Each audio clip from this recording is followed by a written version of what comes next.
United team. These guys have looked very, very strong. I don't really see them really dropping anything. All questions as far as I'm concerned for a Mighty Storm. Some positive on their side. They've got some good guys in solo lane in the hunter role, but still haven't seen that performance. No, and they struggled today against Luminosity. But that's against Luminosity. You know, problem is for them is that now it's against a United, one another top teams in North America. Is a tough start to the early schedule for a Mighty Storm. So if they can kind of weather that and get through it, they could try and turn it around during the second half. And even getting 1 point here would be a big start for that. And they're kind of hamstrung, don't forget. This was a move that the captain made just a week ago or so. So they have a couple of lawsuits that they didn't necessarily earn themselves. They have to dig themselves out of that basement. KAP0W's the first selection for Mighty Storm. Gotta love this guy, very strong at the moment. Terra will be the support alongside HoYi. United just going for the dual lane. Two strong picks back to back, and that just sets up your dual lane. We've seen what HoYi can do so far today with highlight capable plays. If your name's Snoopy or if your name's Pan Academy, certainly has that potential. And PBM on one of his most comfortable supports on the Terra. Fafnir and Karnanos, the dual lane, are going to be selected for Mighty Storm as well here. So both United and a Mighty Storm looking for their mids and their solo lane here. United good to go for the Morgan, and there's the mid. Really early on, but you've got a lot of great transformations options right off the bat. You've got your KAP0W, which is excellent in that early game to take yourself out of combat, deal that damage, and stay safe. And of course, having two Terra ultimates on the same team, two HoYi ultimates, two good options. I'm also down for the Wild Hunt. I mean, this is a giant AoE damage plus the polymorph on its own. I love everything about this Morgan selection. The Thoth and the Arlong Shen going to be banned out by United. KAP0W looking for jungle solo guys. Thor and Osiris, both these characters can... Thor is more known as a jungler, but we have seen him solo this year. We have. Still mostly a jungler, though. Let's keep it real. Bologna for Benji, one of his comfort picks, and another great transformation option for the Morgan. Raijin, the mid lane, is selected for Mighty Storm, and so they have to go down to their solo lane here for fine okay. Anything in mind? Arlong Shen's banned. That's been his favorite. Hercules, one of his favorites as well. Has an interrupt option against the Bludgeon. Can't trade quite as well with Bologna because of that Scourge. Allows her to trade those auto attacks pretty effectively, but can also eat that Bludgeon damage and not really worry about it with mitigate wounds. Wheelish is going to be the jungler of choice for Scream. This is one of his go-to characters. Can really carry on this god, and I kind of expect it, to be honest with you. Anytime he brings her out, it's rough. Yeah, just so much early pressure on the Awilish, and even if you don't have a lot of jumps to pull back in or a lot of knockups set up for it, you've got enough just in terms of actual early damage, early pressure, early clear with the Awilish that she's worth picking.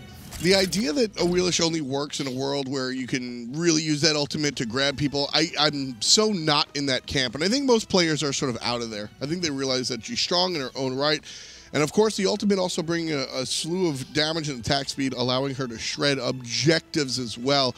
I mentioned it a lot with respect to the towers, Ryan, but don't forget the early gold furies and stuff. Absolutely something to think about when you see the Awilish. For sure, her siege capability is very, very potent. You add that up with HoYi and even Venenu can really get those quickly. Yeah, I mean, don't forget, Venenu can rotate into a different player and just basic attack forever. That's totally a thing. So got to keep that one in mind as the United start off their game nice and early here. Venenu on the Morgan, though, this will be the skills challenge for me. We know that Venenu can hang with the big guys. Can he play the Morgan? A lot of additional things coming through when you pick this character. Vivian right off the bat, taking a ton of damage. Venenu going to deal some of it, receive some of it, excuse me, thanks to the minions. One of the things that really gets overlooked in terms of how potent the Morgan can be in early clear situations and early trade damage situations is that passive part of her auto attacks where she has that third splash a la Isis that can hit the entire archers, can hit the entire melees. But the Morgan is so much more impactful because it has that % damage on top of it. So you're going to really poke out the opposition pretty quickly in those early game auto attack trades. And that's why Morgans usually end up on top. Even though Dark Omen doesn't do a lot of damage to the wave, having that extra auto attack push is so helpful. I love seeing Venium play that aggressively, going for the dash and not going for the Pearl buff, instead meeting up here by these bananas. And this might be one of the first games I've seen in a while where we don't see any initial infades. not really the type of compositions you want to invade against on either side. I mean, Hercules, Camazotz deal so much damage in the early game. Don't necessarily want to fight against that. And at the same time, don't really want to fight against Bologna or Willish. Just both teams playing it safe, trusting that on the first rotation is when they'll start to make their impact. Panda Cat also playing aggressive. This is going to be a fun fight. This is going to be a fun fight. Vedium and Panda Cat, both alumni of the Pain de Vian's school of thought, and it's a lot of fun seeing these guys. All right, you know, I was there first, says Panda Cat. Vedium says I came second, but Polar Bear Mike's here in lane. Well, how do you expect these guys to really go at it? Vedium's not going to be able to trade for too long on that side of the map. I mean, eventually that Hu Yi is just going to become too potent with that Mark of the Golden Crow. It just gives him too much extra damage against targets when he's hitting them consistently with auto attacks. So Vedium, this is his time to kind of box it out against Panda Cat. Once boots are finished, once there's a couple levels into your next leveling ability after he levels up Ricochet, it's going to be too tough for him to find that boxing fight. Panda Cat can shake players. Panda Cat, since day one, we're talking Legion of Carrots days, right? This guy would just come in. Who is Panda Cat? Who's this guy with this goofy name? Blink Artemis. I don't care if you're Barracuda or whoever.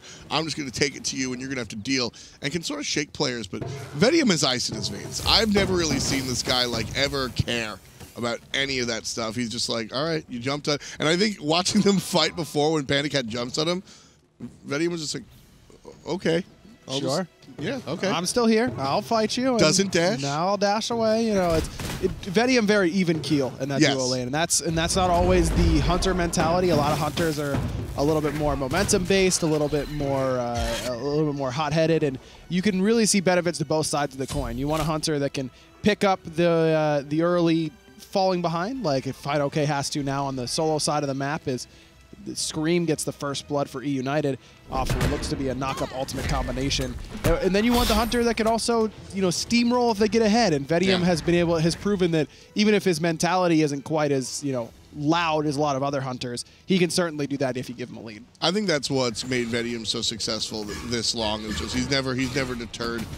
A little bit of an invade here coming out from a Mighty Storm, trying to sneak away some of the buffs here. Now the fight after the fact. Polar Bear Mike. Nice little route. He jumps away. Now jumping in is going to be Panda Cat. That's that aggression. Drops down the Suns right on top of Vivian. Got to watch out for Vedium right around the corner. Panda Cat hears it. Doesn't go too far. Still just a one kill. And the red buff going to be dropped to the ground by the guys at a Mighty Storm. Successful invade. In response, though, E United looking at the enemy speed buff, trying to get this invade to go their way, and they will do so successfully. Scream level 7 and has completed the Warrior Tabai. He's in a really good spot to try and fight up against Sam for Soccer, who's still sitting at level 5 and did back 4 boots too, but is going to have a significant power disadvantage right now in the jungle. Yeah, the power building on a wheel is very important. She scales extremely highly, and don't even forget about that passive. When she jumps on you, she's getting 30% more power. So this is a bigger power spike than it already normally is for most junglers once you finish up those boots. And Scream likes to go for the Heartseeker right afterwards, try and amp up that burst damage coming out of the jungle, and that's what a Willish does so well. Yeah. And this is a great matchup for a Willish too, because Raijin not nearly as instant on that teleport away, so even if Shadow Chair tries to use Thunder Crash to get away from Scream, should he get jumped on, that Feather Step can come out in time to cancel out that Thunder Crash. A little bit more counterplay available to knocking down that mobile mid laner in Raijin. You can see FidoK died on the tower actually for first blood, so the tower dive in full effect as Scream looked out for him early on around minute 3 or so. Still on the side of the map, FidoK kind of smells something a little bit off his tower, though not completely. Scream has to go find some farm, but he really wants to hang out near this Hercules. He might even find the gank. Scream wants it. There's the jump in. FidoK in some trouble on this right-hand side. Terra's blessing as well, and that's what a Willish can do. Without a knockup, not needed. No ultimate even needed out of Gravity Surge. That's just a lot of damage. That was through a shell as well for FidoK. A Willish just brings up in the early game. Feather Step is one of the hardest hitting abilities in the early game. Yeah, and that split-second control, a lot of fun. We're a little bit half this point, but we're a little bit past this point, but still a devastating ability. I love what Mifflin says about the early feather step. It's an execute in the early game. If you didn't know, Sanford Soccer has to go up into the ultimate as Benji forces him up. Big damage out of him. And this is what United love to do, get Benji pressure on the solo side. Scream has always spoken very highly of Benji after their LAN at the end of Season 3, where they didn't end up going to Worlds. Scream said that he felt like Benji was the best solo laner there. He really likes to play around him, and they work very, very well together on the right-hand side. And that's so important. You can see how when they took down Final K with that gank, just one ultimate on top, just knew how to play with each other very, very seamlessly. Another invade coming out inside of United's jungle. Here comes a little bit of damage on the buff camp. Nice root. Meanwhile, right side, a little bit of a gank, but here come the Suns. Panda Cat chasing a Mighty Storm out of the entirety of the jungle, but Fido K fights back. The 2v1 goes in the rookie's favor, and he takes down one. Benji also injured, forced back to base. However, it'd be the easy way. A Mighty Storm on the board. Hercules, very gankable in the early game because he can't withstand that damage and put it out quite as well, but we're already getting to the point where Fino K, hitting level 9, has that even little tiny bit of physical protection there with that last item after the boots, working into what's probably going to be a Breastplate of Valor. Could also be higher than Nemean Lion. Got a couple options, but even that bit of physical protection, getting some points in to mitigate wounds, so important. And then there finds a 2v1 underneath the tower. What's really important with the Hercules, Panda Cat getting a little cheeky there. Panda Cat's got to watch out. Vivian's here around the corner. Panda's going to see him. Doesn't see him just yet. Panda's going for Vedium by himself because he's got a support of his own coming here. But there's the ultimate, the Wild Hunt. And Panda Cat, he's going to be on the run. Vedium looking for the basics. Up close and personal. And Vedium takes him down. High five to the passive on Cardenos. 3 players rotating from United. Jump, grab, pull down on the bottom. And Vivian gets demolished. Do you see that? The double a Willish pull. Vivian got yanked back twice by the ultimate out of Venenu and Scream. It's a cheeky little interaction there. Probably not necessary for Ven to transform as well. Scream had it covered, but either way, it looks cool. You gotta play for the Jiffy Cat, man. Go for the highlight reel. I'm all about it. That was a lot of fun to watch there.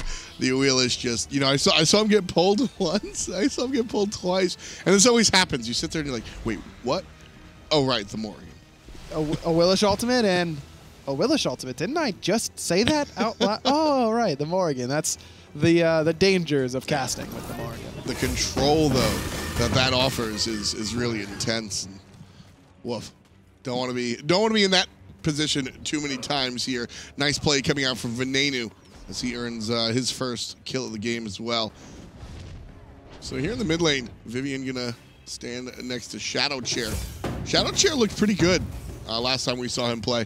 This time around in the Raijin, what do you expect? I like the Raijin into the Morrigan matchup because that Raiju mark will reveal the Morrigan whenever it gets maxed out.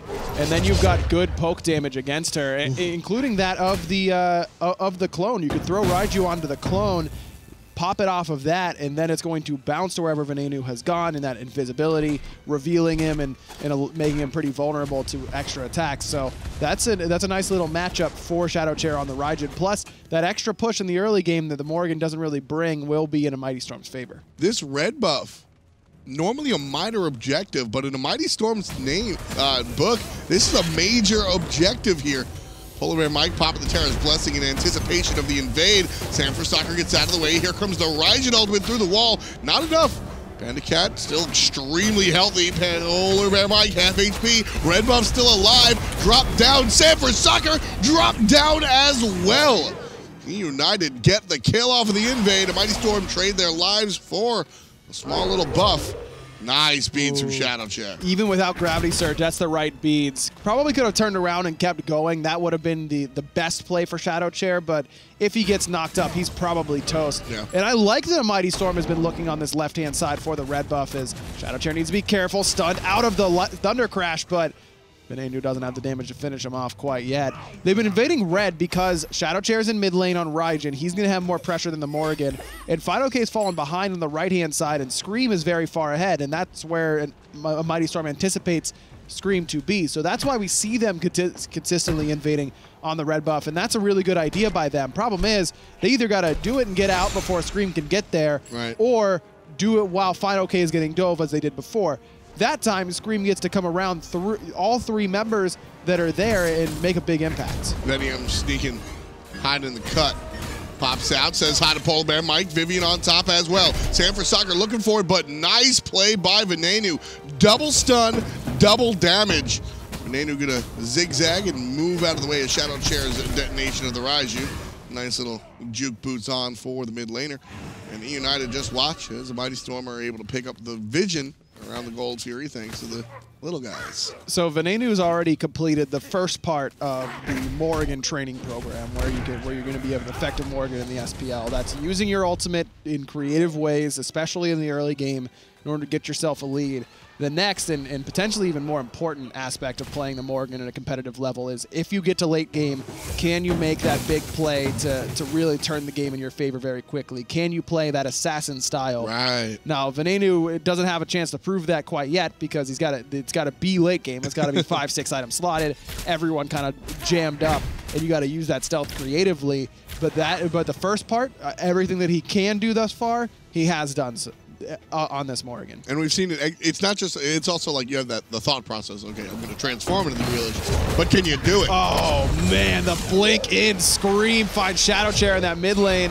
Venenu transformed into a Wheelish as well, just in case, so he was looking for a little bit of extra damage, but didn't end up finding it. That's the blink. Man, it Scream's so comfortable on this Awilish. Knew that Shadow Chair didn't have beads. It didn't matter if he had beads or not. He was dead there. No chance with that Heartseeker burst damage and the Feather Step. No chance for him to survive. A lot of fun to watch this one, folks. I remember this feels like when we watched Pretty Prime go into Double Circuit for the first time, and you were like, whoa, right? A lot of this stuff is kind of simple. 2 Wheelishes. It's really not rocket science. But when you break it down, Feather Step, and then 2 knockups. You don't even need the ultimate there. The control that brings, don't forget, knockup's not really controlled by DR. So the control that you have right there, a lot of intense shutdown and lockdown on a single target. Not only that, but as you mentioned, we were talking about Gravity Surge as a whole. It brings so much damage and attack speed, and you don't really want to throw it away whenever you're playing as a Wheelish, because in case you come across the time where someone jumps in front of you or you get that knockup. When you transform into a Wheelish as the Morrigan, you have a limited time anyways. You're going to want to use that ultimate regardless. It just gives you a big power boost if you're not going to, if you know that you're not going to get an opportunity. Gold Fury pulled. The Suns are going to be dropped by Panic Cat, and that be that. United able to take down the objective. Polar Bear Mike pops the ultimate. Can't decide if they want to go in or out. Looks like the conversation is that it's going to be all in. Final K gets rooted. Here's tossed out the ultimate. Still a lot of control. Raijin, all he can do is help, but the knock him in the pool. Final K is totally all right. Benji taking care of Sanford Soccer. Man, Final K went from 0 to 100 from Bracer of Undoing and Mitigate Wounds. Up, down goes Benji. Vedium with a nice transformation on the Wild Hunt, but it's not going to peel Benji off him quite yet. Bludgeon gets out of the range of his former teammate, but the rest of his team might be still in trouble. Half HP on a lot of the guys on United. Still want to play a little bit dangerous. Final K walking up, and yes, that Bracer of Undoing. Welcome back. Final K making it happen. Here's the problem, though. It was great there, and it saves his life, no doubt, as Polar Bear Mike pushed back into the tower, but his minions were tanking it up for him. That was great there, and it's no relic on Earth would have been better for Final K than Bracer of Undoing in that exact scenario. But as soon as Scream finishes off Brawler's Beatstick, all of a sudden it becomes a lot less valuable. And Scream was going to be building Brawler's Beatstick no matter what, because of the Hercules healing anyways. So now you're just kind of doubly incentivizing him to go for that anti-heal item, and all of a sudden now you're less effective on your Mitigate Wounds and on the Bracer of Undoing, and Sanford Soccer's sustain isn't quite as good at the same time. Valid point, but I'm still a big fan of upgraded Bracer. I think having the 3 seconds taken off of your abilities, really big deal. Hercules is going to be in a spot where he needs to push the button. He'll get a little bit of healing. It's not going to be completely negated, but then Driving Strike back up. He can dash out of trouble. Like you said, it's definitely going to take a hit now that Brawlers is finished, but I don't think it's a wash. I think he can get some use out of it. Plus, this does make Scream decide to go for something other than Jotun's Wrath in that stage. As Shadow Chair's got to be careful. Found over the wall. He's gone. Little too late on the purification beats. Scream again on this Awilish. Nice ward placement, allowing him to have the vision on the mage to go for it. Just a beautiful play. The Awilish, like we said, as soon as they locked it in, this is a character that Scream goes heavy on. Vivian trying to stop the onslaught of the tier 1 tower. AoE damage out of the Awilish. The bat takes to the sky, but EUnited looking to put him in the ground. He'll get away for the moment. Benji, though, won't let it go without a fight. Down goes the jungler, the mid laner just spawning now, and the support also dead. Vedium joins the ranks of his teammates, and EUnited out for blood. KAP0W barely alive, and again, Scream to the rescue. 4, 1, and 6 for the jungler, as the tier 2 tower is the focus at 17 minutes. 10 out of the 11 kills for Scream in this one, and he has looked like a top-tier jungler in the world so far in the fall split of Season 4. Not just NA, but in the whole of the SPL. He has really turned it up for EUnited. And this just looks to me like a guy who's comfortable again. If for Scream has really adjusted well to Venenu in that mid lane. They've been working very well together. Polar Bear Mike taking some responsibility off of him, most likely in the call department, but just allowing him the freedom to play what he wants to play, because Scream has always been a guy who wants to play not necessarily the meta. He wants to go with whatever he thinks he feels best on, and when he plays like this, how can you deny him picking up something like Awilish? He's looked phenomenal, all's false. Something that I have always been a fan of when it comes to Scream, for better or for worse, because it definitely has bit him in the butt a couple of times, is he has his own analysis, his own thought process. It's not always correct, Ryan, but I think that there's something to be said about sticking to your guns and having faith in and looking at the game from a different perspective than the same view that everybody else does. In having a team that will, understand that you're going to have ideas, and while maybe the initial idea isn't exactly right, let's work with that. That seems like the team dynamic to me for EUnited is, hey, we want to do this. Well, if we do this, this, and this, then that'll work. And when you pick Awilish, you've got to get pressure in that solo lane. Bellona, not necessarily the most popular solo laner right now, but what does she still do? Gives you pressure, allows you to tower dive very, very well with that Eagles rally, giving extra physical protection in that area for you and your teammates. This is a well-drafted composition from EUnited, and they're working together beautifully. Suns lead the charge to get the defense out of the way of the basic attacks. Half HP already on the objective. KAP0W getting in trouble. Back end, Panicat getting dove by Sanford Soccer. Takes to the sky, chasing down Venenu. Panicat jumps away from the damage. Slight retreat from EUnited. Now looking for phase 2 of the team fight. All of the ultimates are already down. Outside, everybody on Mighty Storms are already down. EUnited walk away. Nice defense coming out from a Mighty Storm here, protecting the Phoenix. KAP0W does have his now, though. He used it to clear the wave on the right-hand side way before the Fire Giant went down for EUnited. So right side Phoenix still stands. EUnited's very far ahead, but not quite that far ahead to be able to just march down and find that Phoenix without any sort of contest. So this is a little bit safer for them. Find the Gold Fury, continue to be a little bit farther in your builds, get this left-hand tier 2, it'd be another 1,500 gold for them. And at that point, they're likely far enough ahead that they can push forward without much consideration of what a Mighty Storm can do back. I mean, it was already over 10,000. A Mighty Storm just played really well. I mean, how did that really go into Mighty Storm's favor? Sam just was able to dive the backline successfully? Well, Scream blinks in and actually knocks up KAP0W, and he realizes that's not the guy I really wanted to pull in with Gravity Surge. So let's back up and kind of reevaluate this team fight. He put good damage onto KAP0W, but still, even with him being this far behind at level 15 with Hide of the Urchin done, you're never going to be able to one-shot him by yourself. You still need some assistance, or at least some time to stick onto him with auto attacks. And underneath the enemy Phoenix, it's not the place you want to just be throwing out auto attacks. Right there, we Scream used the ultimate to take down the tower.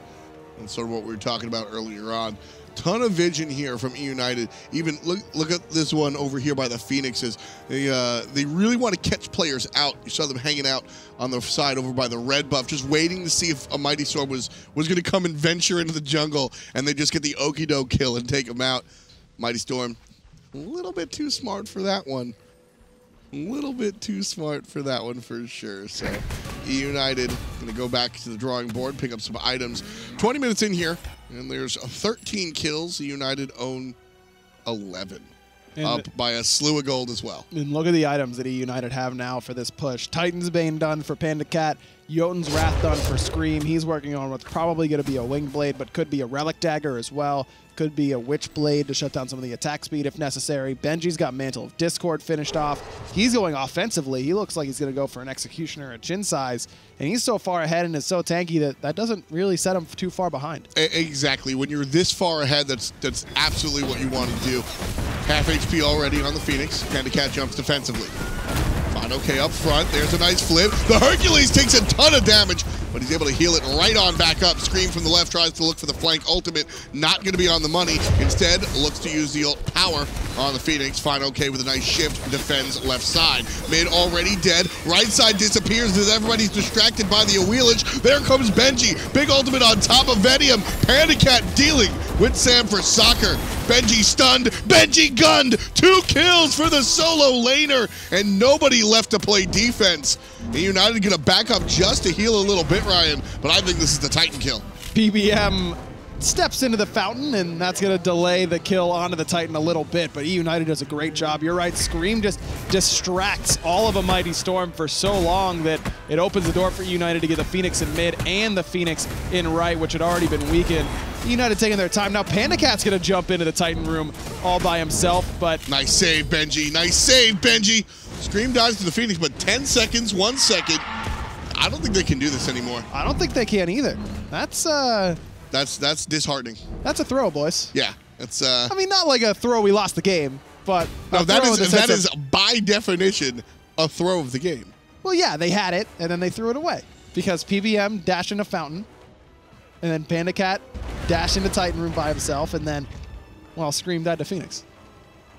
I will say, okay, there's something. Wait, does that mean that a Mighty Storm has 3 kills and objectives around the map have 2 kills? Yes. So only one more of those, and they're tied with a Mighty Storm. I will say this. You know I have to spin this into a positive for Yeah, Polar Bear Mike, right? Please do. So it's about leadership as Benji gets brought down extremely low. Nice kill for Sam for soccer.